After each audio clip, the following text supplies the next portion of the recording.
right, a big rally on Wall Street today after losing more than 500 points over the last couple of trading days.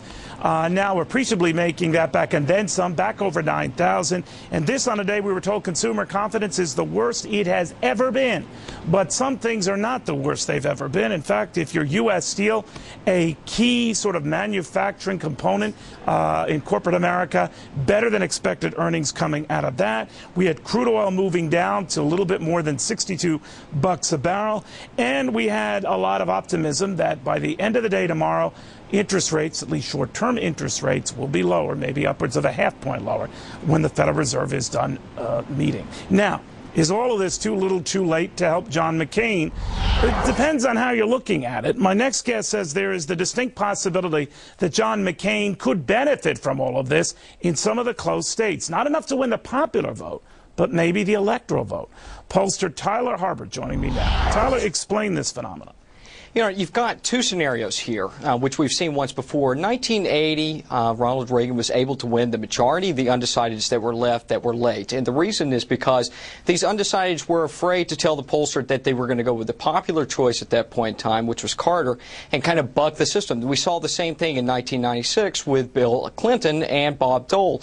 Bob Dole won the majority of the undecideds that were late breakers for the same reason, because a lot of the people that the pollsters talked to were afraid to come out and say, this is who I'm voting for, because it just wasn't the popular choice. And there's always this wave against the incumbent with these late-breaking All right, so if you're right, I wish we had more time to talk about it. It means that it's not going to be enough, you say, to close the popular vote gap. But in a number of close states where it's competitive, it could flip those states to John McCain and flip the electoral vote his way.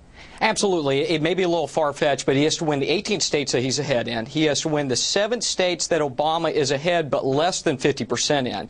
Plus, he's got to win Ohio, and he's got 2 places to go from there. Ohio is the gateway to victory here. You've got to win either Pennsylvania and 2 other states, or you've got to win a 4 or 5 combination of swing states, not winning Pennsylvania. But he's trailing substantially in Pennsylvania, not as substantially, but he is in Ohio. So could he cobble together anything else to change the electoral map?